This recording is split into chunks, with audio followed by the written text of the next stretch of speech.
अस्सलाम वालेकुम friends and welcome back to my channel grow at home organic gardening. तो आपको जैसे कि मालूम है कि सर्दियों का सीज़न स्टार्ट है और सर्दियों की वेजिटेबल्स जो हैं उनको अभी हम सो कर रहे हैं। तो इसी तरीके से आज हम जो है वो मटर की ये पनीरी हमने जो है वो तैयार की हुई है, इसको आज जो है हम ट्रांसप्लांट करेंगे। तो चलिए जल्दी से आज की वीडियो को स्टार्ट करते हैं।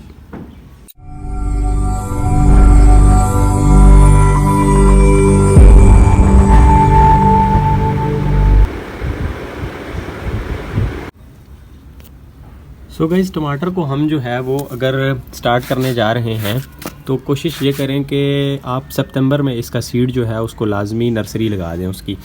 अगर इसको आप सितंबर से लेट करेंगे तो फिर इससे यील्ड लेना बहुत मुश्किल हो जाएगा। तो ताकि अक्टूबर तक आपके जो है वो पौधे इस तरीके से काफ़ी बड़े हो चुके हों। अब ये तकरीबन 4-4, 5-5 इंच का जो है आप देख सकते हैं पौधा है। तो अब इसको जो है वो ट्रांसप्लांट करना रिलेटिवली काफ़ी ईजी है और ये ट्रांसप्लांट शॉक में भी नहीं जाएगा इतने जल्दी। वैसे तो टमाटर को जब भी आप ट्रांसप्लांट करते हैं तो उसमें कुछ ना कुछ ट्रांसप्लांट शॉक आता है, लेकिन अभी हमारे पास जो है वो दिन को इतना टेम्परेचर है कि ये आराम से जो है वो सस्टेन करेगा और डेवलप हो जाएगा।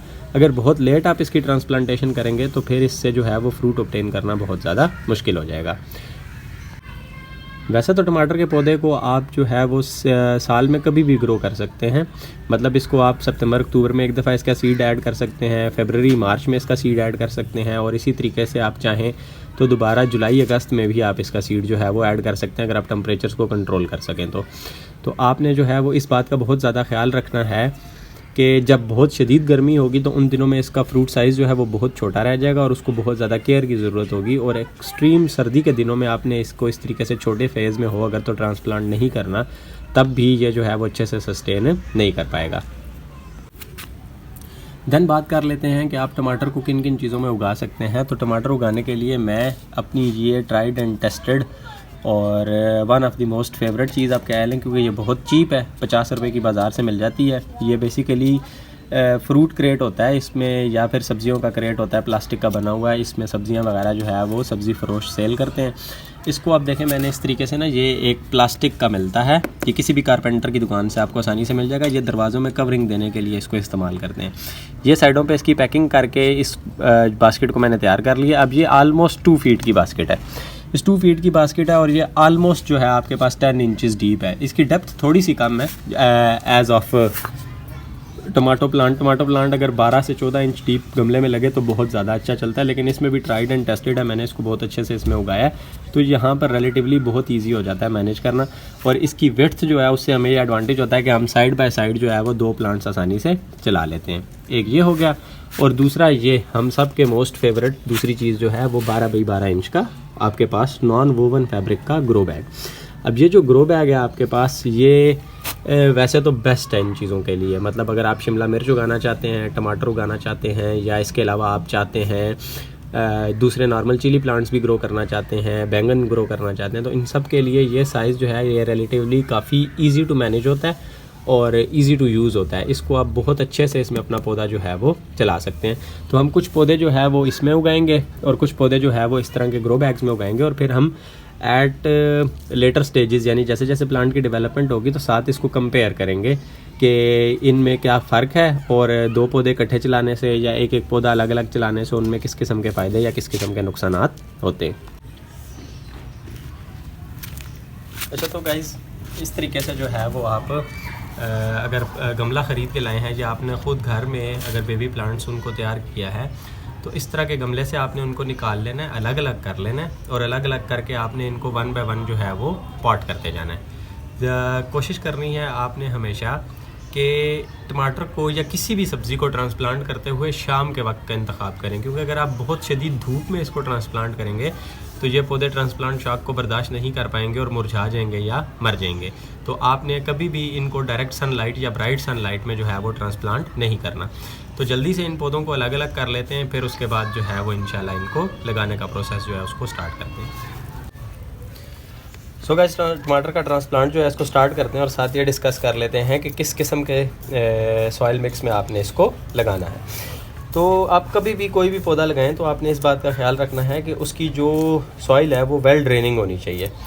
वेल ड्रेनिंग से मुराद ये है कि आप उसमें नॉर्मल कोई भी गार्डन सॉइल लें, ठीक है, तकरीबन 50%, फिर उसमें 25 to 30% जो है वो आप ऑर्गेनिक कंपोस्ट ऐड करें, जो उसको न्यूट्रिएंट्स प्रोवाइड करेगा, उसके अर्ली डेवलपमेंटल स्टेजेस में उसकी हेल्प करेगा। और फिर आपने उसमें जो है वो थोड़ी सी सैंड ऐड करनी है, अगर आपकी ज़मीन बहुत ज़्यादा क्लेई है तो। अगर आपकी ज़मीन जो है वो नॉर्मल है, रेत अच्छी मिट्टी है, इस तरीके से सॉफ्ट और भुरभुरी है, तो फिर आपको उसके बीच में सैंड ऐड करने की ज़रूरत नहीं है। और इसके अलावा चूँकि टमाटर जो है इसमें एक प्रॉब्लम आता है जिसको हम बोलते हैं ब्लॉसम एंड रॉट, तो उसके लिए आपने इसमें अच्छी क्वांटिटीज़ में यानी तकरीबन 3 to 4%, 5% तक आपने इसमें बोन मील ऐड करना है, जो इसको कैल्शियम देगा लेटर स्टेजेस पे। तो यहाँ पर जी अब टमाटर का ट्रांसप्लांट स्टार्ट करते हैं। अच्छा, तो गाइस टमाटर को ट्रांसप्लांट करने के लिए आपने हमेशा जो है वो इस तरीके से उसकी जड़ों को इंटैक्ट निकालना है और इसको बहुत ज़्यादा हवा नहीं लगने देनी। और टमाटर को आपने हमेशा डीप प्लांट करना है। अगर आप उसके ये जो अर्ली लीव्स होते हैं इनको हटा दें और फिर इसको जितना आप डीप प्लांट करेंगे, इसके ऊपर ये जो छोटे छोटे से रेशे नज़र आ रहे हैं, ये सारे के सारे जो हैं हमारे पास, ये भी रूट्स में कन्वर्ट हो जाते हैं और फिर इससे जो पौधा है उसको काफ़ी अच्छी जो है वो एक जंप स्टार्ट मिल जाता है, एक बूस्ट मिल जाता है और पौधा जो है फिर वो बहुत आसानी से यहाँ पर ग्रो करता है। प्लांट करते हुए इस बात का भी ख्याल रखना है कि आपने इसको बहुत ज़्यादा एज से नज़दीक करके नहीं लगाना, मतलब इसको आपने चारों तरफ से इनफ वॉल्यूम देना है कि ये चारों तरफ इक्वली जो है वो स्पेस्ड हो। किसी एक दीवार के बहुत ज़्यादा करीब नहीं कर देना, गमले के बॉर्डर के बिल्कुल करीब नहीं कर देना। और इसको लगाने के बाद अच्छे तरीके से इसके गिर्द की जो सॉइल है उसको एक दफ़ा कॉम्पैक्ट कर देना है, ताकि ये जो आपका पौधा है ये दबे ना, मतलब गिरे ना, या आप इसको जब पानी दें या हवा चले तो इसको जो है वो कुछ ज़्यादा मसाइल दरपेश ना हो। तो गाइज़ ये जल्दी से हमने जो है वो बास्केट में इसमें भी जो है वो 2 प्लांट कर दिए और ये देखें अब इन दोनों के दरमियान जो स्पेसिंग है वो आलमोस्ट जो है वो 8 to 10 इंचज़ की है। इतनी स्पेस आपने भी लाजमन रखनी है, इनको बहुत ज़्यादा क्लोज जो है वो ट्रांसप्लांट नहीं करना। और इसी तरीके से जो 2 हैं वो हमने इस बास्केट में जो है वो ट्रांसप्लांट कर दिया है। अब ज़रा 12 इंच का जो गमला है जल्दी से उसकी तरफ मूव करते हैं। तो 12 इंच के गमले में भी लगाने का प्रोसेस जो है वो बिल्कुल सिमिलर ही है। आपने कोशिश करनी है कि गमले का एग्जैक्टली सेंटर जो है अपनी तरफ से रफली उसको ट्रेस आउट करें। ये नीचे वाले जो 2 इसके पत्ते थे इनको अलग करें और इसको जो है वो अच्छा सा डीप जो है वो आप प्लांट कर दें।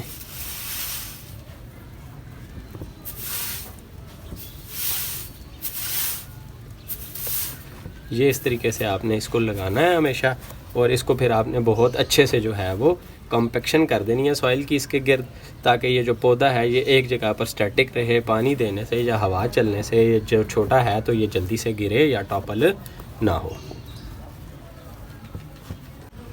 अच्छा, तो गाइस जब भी कोई पौधा ट्रांसप्लांट करें या आप उसको सीड को स्टार्ट करें तो लाजमन आपने अपने पौधों को एक दफ़ा जो है वो अच्छी वाटरिंग कर देनी है, ताकि जो भी नई चीज़ आपने ट्रांसप्लांट की है वो बहुत ज़्यादा शॉक में ना आ जाए। ठीक है जी, तो ये थी आज की एक छोटी सी टमाटो ट्रांसप्लांट गाइड।